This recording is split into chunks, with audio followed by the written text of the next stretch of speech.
Yeah, so guys, thanks a lot for attending the graveyard shift. Let's make this a little bit more interesting. Anybody that has been hacked, please stand up. Anybody that's yet enough to admit they can stand up. Anyone that knows they've been hacked. Stand up if you've been hacked. Okay. Right, stand up if you know anybody. No, keep standing. Stand up if you know anybody that's been hacked.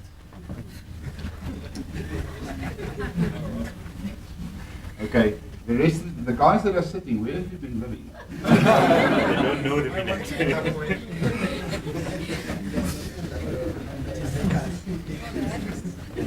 So let's see if I can get this to work. So we're actually not here to talk about hacking people.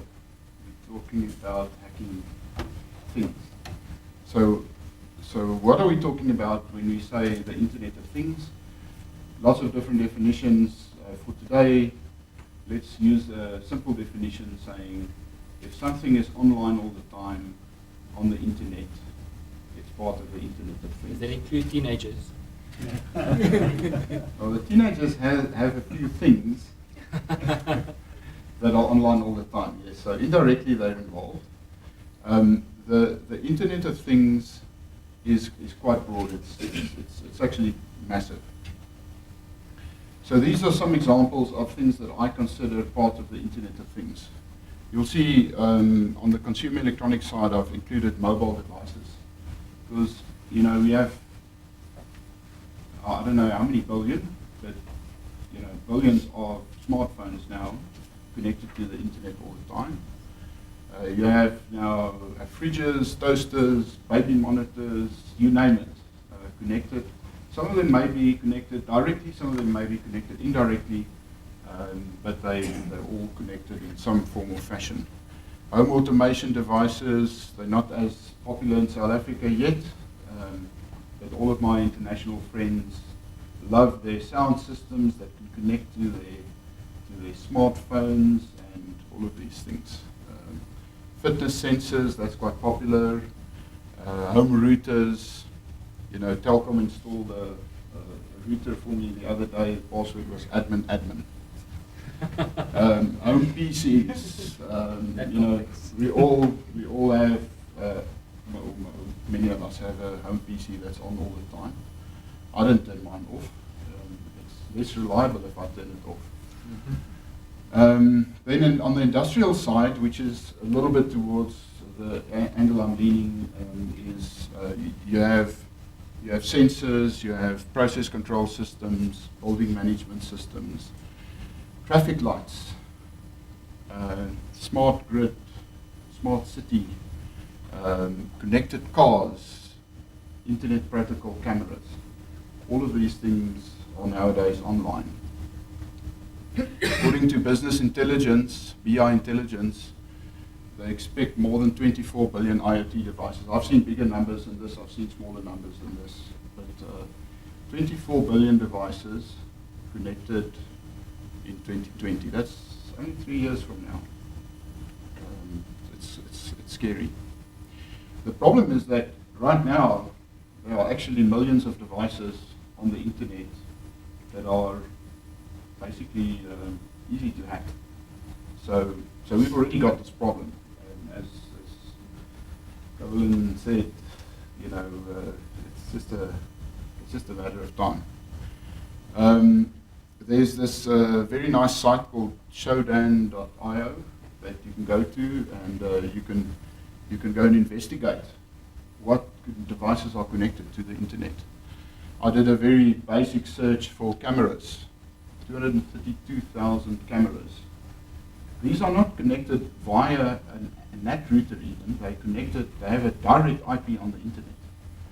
1.8 million routers that will give you back a TCP banner, because that's what Showdown does, is it scans for services on the internet, and it keeps a database of a TCP banner that comes back when it finds a service. Then I did a search for PLC, and who knows what a PLC is? It's a device that controls some kind of process, right? it's the thing that can be used to make coffee, or it is the thing that can control a nuclear power station. So that's the spectrum that you have. 3,400 PLCs. Now, I think that's probably quite a low number. I think there are quite a few more, but I didn't spend a lot of time on it. But if you consider that one of those could be an important piece of mechanical plant that could be attacked, then it becomes scary. So why is this a problem? I mean, what can happen? So you guys probably have heard of the Mirai botnet last year. It brought down a very large portion of the internet, and it was launched from IP cameras and VCRs, those the digital video recorders. Who would have thought that you could attack a major website like Amazon and bring it down for days with a video camera? Okay, they managed to subvert something like 1 million cameras, but it's nonetheless it's scary. This Stuxnet, I think, is quite old, but you guys probably know about it. Reportedly developed by the US or Israeli security agencies to slow down Iran's nuclear program. In the end, it destroyed a fifth of Iran's nuclear centrifuges. That was a very, very targeted worm, malware, Trojan, whatever you want to call it, that specifically targeted a certain PLC, and it was surgical. Okay, but other attacks are much less surgical. This is a steel plant in Germany that got attacked by an Iranian origin malware that was sent to someone at this plant with a spear phishing attack. It caused the operator stations to become unresponsive, PLCs could not be controlled, and eventually they couldn't shut down or control the furnace, and the whole thing blew up, and lots of damage. This is actually not a real life event. All of the others were real life. This is a simulation that happened. I'm not going to play you the video. You can go and look at this online. But basically, what they did is, I don't know if there are any electrical engineers around here. When I did my practical work at university, there was a specific guy in the lab that had to check that before you could switch on the synchronous motor, all of the phases had to be in sync, because otherwise the motor ends up 2 blocks away, because you've just now injected a whole bunch of energy. So what these guys did is they played around with the PLC and turned the motor on and off out of phase until it blew up. So this is possible if you can subvert the PLC, because the PLC has a control program which is supposed to prevent this from happening. But if you take over the PLC, you can reprogram the PLC and you can cause damage. So the problem here is that the damage that can be caused is both direct and indirect. Unrelated entities can suffer damage because of this. So you have to ask yourself, who's liable? Who's going to get in trouble for this? Probably not the guy that built the video camera that got hacked, right? Who's going to go after him? if your process controller is hacked and there's a loss of life, you're probably not going to get the vendor to own up and say, oh, I'm liable now. It's going to be the business, and in some way, if you're responsible for managing infrastructure, you have to be a little bit concerned about this.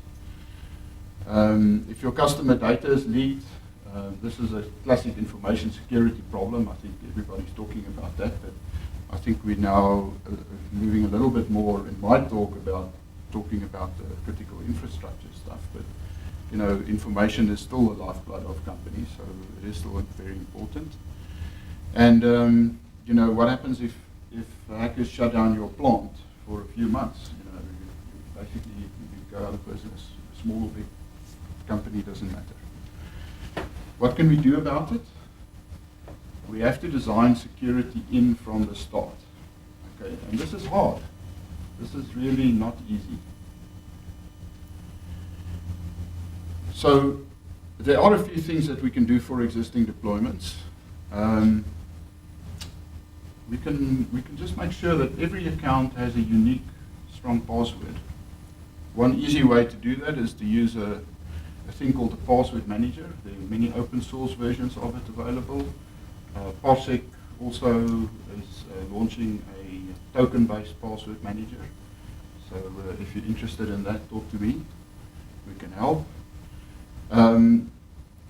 Use multi-factor authentication wherever you can. Don't only rely on a password. There are many different initiatives for multi-factor authentication. You can do it app-based, smartphone-based. You can have a dedicated device, etc., etc. Think about whether these devices really need to be connected to the internet. There's some very good firewalls now that understand industrial control system protocols. If you look at a protocol, the protocols that are used in the industrial control space, they actually date back to the 50s, and they are archaic and insecure by design, well, by lack of design. So what you can do now is you can segment your network into multiple segments, install firewalls that understand these industrial control system protocols, and only allow the applications to connect to the PLCs that should connect to it, and not some other thing. That's also a way of reducing denial of service attacks. There's a new generation of VPNs that are easy to deploy, that can protect you. If you look at a typical industrial control system environment, they use a lot of wireless networking. So that opens up another attack vector where you can go and park your car next to the plant and access the control system protocol that's going over a wireless link that's unprotected. Okay. So those are things you can do. You can, some of those things are available already. You don't have to pay any more money to it. You just have to be a bit more diligent, or a lot more diligent. Then there's also now some really nice artificial intelligence systems that can scan your network for activity and detect anomalies even without having prior knowledge of what an attack looks like.